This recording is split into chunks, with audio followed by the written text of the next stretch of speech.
Oublie le sourire d'Ancor de Pierre Mazet, chez l'Harmattan. Paris, juin 1975. François Ponchon est venu me voir hier soir. Depuis 2 jours, il est à Paris. J'étais heureux de le revoir en bonne santé, après ses errances cambodgiennes. Les événements d'avril 1975, la chute de Phnom Penh, le Cambodge aux mains des Khmers rouges ne m'ont pas surpris. Ballottés depuis des siècles entre ses grands voisins thaïs, chinois et vietnamiens, tenus en joue par les puissances coloniales, les Khmers se sont soumis à ceux qui leur promettaient la paix. François était intarissable sur ces journées qui avaient vu Phnom Penh se vider. Pour la journée du 17 avril, silence est le mot qui est revenu le plus fréquemment dans sa bouche. Silence angoissant même, quand les canons se sont tus. Ce matin-là, les rues de Phnom Penh étaient tenues par de jeunes gens vêtus de noir, bardés de munitions, et portant le krama. Certes, ils arboraient toujours le sourire khmer, mais la dureté de leur regard décourageait toute velléité de rébellion. La fraternisation du premier jour s'effaça bien vite. Dès le 19, des haut-parleurs résonnèrent. Ils n'invitaient plus, ils ordonnaient aux habitants de quitter la ville. Pour leur bien, évidemment, ils allaient échapper aux bombardements américains. Dans cette cité, envahie par les campagnards arrosés de napalm par l'oncle Sam, durant des années, la nouvelle paraissait crédible. Des files de pauvres gens portant un maigre bagage composé de 3 gamelles et 2 sacs de riz se formèrent. L'horreur grimpa d'un cran quand les malades de l'hôpital Calmette furent mis à la rue. Pitoyable cortège de malades, d'estropiés soutenus par leurs proches. Au milieu de cet enfer, l'ambassade de France apparaissait comme un havre de paix. Située sur le boulevard Monivong, pas loin du Tonlé-Sap, c'était une bâtisse coloniale, au milieu d'un vaste parc. Dans un premier temps, M. Dirac, le vice-consul qui faisait office d'ambassadeur, avait accueilli largement les réfugiés.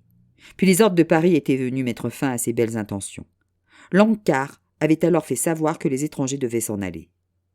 François Ponchon joua les interprètes au cours des interminables négociations pour régler l'évacuation de l'ambassade.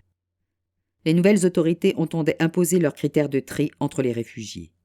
Ainsi, les couples mixtes, ceux dont la femme était indo-chinoise, pouvaient rester à l'ambassade. En revanche, lorsque l'homme était indo-chinois, il n'y avait pas d'autre échappatoire que la séparation. La femme pouvait partir, mais sans son mari. Sous l'œil impassible des Khmers rouges se déroulaient des scènes déchirantes. Quelques femmes ont refusé la séparation et ont suivi leur mari vers l'inconnu. À la fin avril, les réfugiés de l'ambassade ont été embarqués dans de vieux camions chinois en direction de la frontière thaïlandaise. Les rues de la capitale étaient vides. Phnom Penh la corrompue était devenue, Phnom Penh la vertueuse. Le convoi a contourné le Tonlé-Sap par le sud, traversant des villages rasés depuis longtemps. Des palmiers à sucre, fierté des Cambodgiens, il ne restait que quelques troncs calcinés. Les bombardements et l'épandage de napalm avaient accompli leur sinistre besogne. Dans les campagnes, les gens étaient au travail. De jeunes gens construisaient des digues. Ailleurs, des bonzes réparaient un pont. Selon la bonne tradition khmer, les gens restaient souriants. Si les campagnes grouillaient, les villes étaient désertes.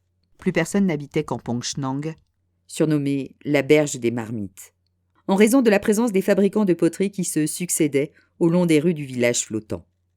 François Ponchon continuait d'égrener des noms qui m'étaient familiers. Pursa, Battambang, la description ne variait guère. Ville fantôme, maison abandonnée, chien errant. De la voix de Ponchon, je sentais sourdre une froide colère.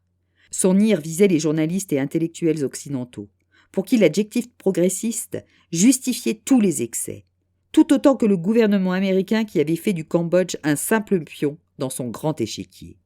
La colère se transformait en indignation lorsqu'il évoquait la surdité du monde entier aux avertissements sur la vraie nature des Khmers rouges.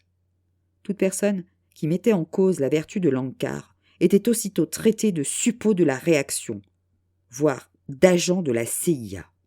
La soirée était bien avancée et le père Ponchon aurait pu bavarder la nuit entière. Malgré l'amitié que je lui portais, j'aurais préféré qu'il me parlât d'autre chose. À chacune de ses paroles, mon cœur se serrait un peu plus. Que restait-il de mon pays perdu? Je n'osais lui demander ce qui restait aujourd'hui de l'hôtel Manolis qui avait hébergé mes premiers jeux de gamin. Il était 22 heures. De mon appartement implanté au sommet de la butte aux Cailles, nous contemplions Paris, enveloppé de la douce chaleur du début d'été. Nos pensées voguaient sur le Mékong, ou le Tonlé Sap à la recherche d'un paradis emporté par la folie des hommes.